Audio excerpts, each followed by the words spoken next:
Alright, this is Motorcycle Sniper. I'm back again, making another video. Kind of a little bit of updates on this as well. The last one I showed you on the bullet feeder die to work with the lead bullets was on the 45 caliber. I got two other dies here. One is for the 40 caliber or 10 millimeter, and the other one was for the 9 millimeter. There's the stuff that comes with it, again, just as a quick view. You're going to have your die body. It's going to have the lower one as well as the upper one. Here come with, again, the lower and upper collet, which is actually marked as collet A and collet B. On top of that, you also get the Allen wrench to lock down the nut for the die, as well as a powder through expander. If you're using a Hornady powder feed system, you can actually use this.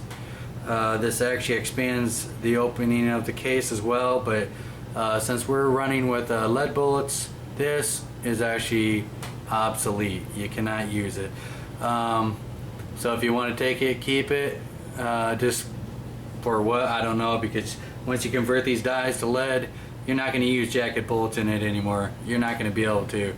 So if you got these, you might know someone that's actually looking for them. Sell it to them.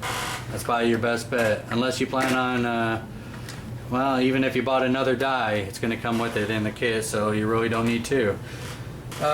So go past that point. There's a little bit of difference on these dies, especially the upper die.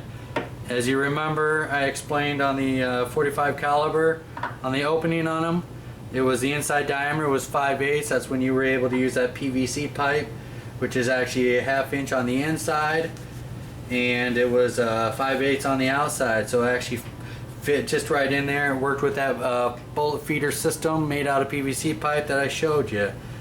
Okay, now with the 40 caliber and the 9 millimeter, I know for sure. Now I don't have any of the other dies besides the 45, which is already got the inside diameter 5/8. Now, like I said, with the 40 caliber and the 9 millimeter, there's a little problem if you're gonna do that. See that opening right there? This is a one from 9 millimeter, and it looks exactly the same as that opening, not this end, but this opening right here. It's actually a 1/2 inch inside diameter, so that pipe doesn't work to fit in there. So either you got three options. I did a couple. I got a lathe at home, so I'm able to open it up with a lathe. But that's one option. Either take a lathe, open it up. If you don't have a lathe and you want it done that way, find someone who's a machinist. Maybe trade them some work for. I don't know, reloading some bullets for them for the cost of the work. Do an even up trade. The next option is you can take this right here. You're still gonna have to have machinists do it. That's if you don't want this opened up. You'll have to have an adapter that fits in here, and then it opens up to fit a 5/8 tubing. Or I did one just to see. People don't have a lathe.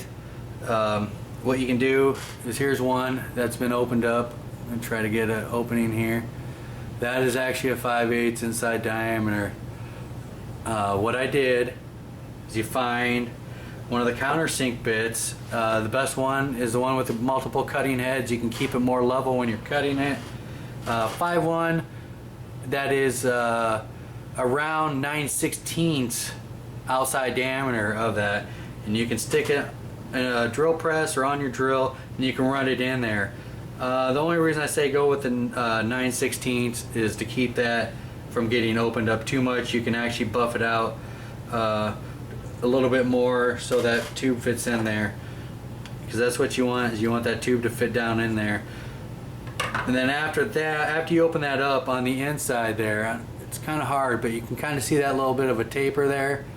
You're gonna have to take the Dremel and kind of buff that out, so it allows that bullet to be able to run off that little bit of a tapered ramp down into the side of that tube. And then the inside of this tube is going to determine if you need to open that up, and you can do that with a regular drill bit if you really have to.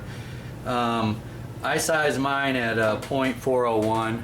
That's what mine is at, and it's just enough room for that cast bullet to go through. If you're sizing over that, you're probably going to have to either use a drill or use a Dremel and buff the inside of that tubing out. Alright, enough of that. Now to go on, I talked about before, you got call it A and call it B. Call it A is, of course, it's always going to be the longest call out. That's always call it A. And they're stamped on there as well. Call it B is the one I always worked with first.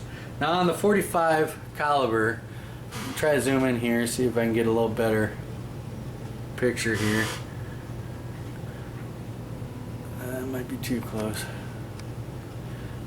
Work with me here, I'm trying to do the videotape myself. On the 45, when you took that bullet and you dropped it down that collar, it would actually stick. Actually, it stuck right there. It was a little bit tight. You actually had to polish it open. Now on the 45, or on the 40 caliber, excuse me, this is made for both the 10mm as well. I found out so far I haven't even buffed this out, and it actually has just enough room for that to come out. So for now, I'm not even going to bother buffing that. My next step, since I don't have to buff that one, is going to be go to call it A. Now in call it A, when you drop that, it should actually drop down to farther than that. You can see where that bullet's still sticking there. Now actually it should drop about right there. I don't know if I'm going to try to get that in the camera. I'm going to try to turn this, kind of see where it's sitting. That should freely drop to that point right there. Freely drop. So now I know what I'm going to have to do is do just a little bit of buffing on this upper part here. Like I said, take your time, do little by little. That way when you set that in there, it'll drop freely all the way down to that point right there. Alright, I'm going to pause this. I'm going to do a little bit of buffing on the Dremel. Like I said, use some fine grade stones. Here's some different type of setups here. Here's kind of a kit here. These are like the stone ones. Excuse me. And then they have other ones, which I have ones here. Some of them are stones, and some of them are kind of like these. This one right here, I can tell just by looking at this off-colored white one. They are actually mixed with like some companies will use a silicone, some will use a rubber, and it's all molded together with a stone in it. It's a real fine stone. It's more of a polishing stone slash real fine buffing it out. So those are the ones you want to basically use. You don't want to use anything coarse. Alright, I'm going to pause this. I'll be back. I'm going to do some editing on this video when it's all done to kind of shorten it up. I'm going to show you after I polish it how it should work. Alright, I've also got now call it A buffed out at the top. It should just drop in there freely like that. I don't know if you've seen that. I'll try to do it here where you can see it.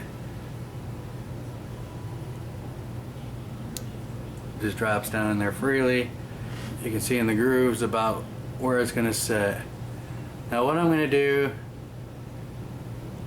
is take this die and put it back together, and I'm going to test it before I do any buffing on the lower section. Like I said, you want to do this little by little. Take your time. You don't want to overdo it. To do that now, you take your die, your lower die. I'm going to zoom out. Take your lower die, put call it A in, which is the longest one. Call it B, shorter one.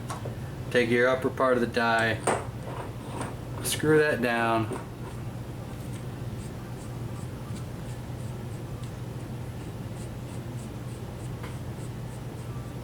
Till you just feel it touch those callouts. Back it off a half a turn. Just take the finger tight nut, narrow nut here, and just finger tight it.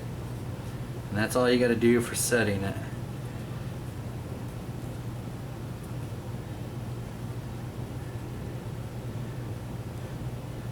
Now to test this, I'm going to set the camera up. So I'm going to pause this for a second. Set it up so it's pointing toward the progressive press, and I will show you how to do that quick.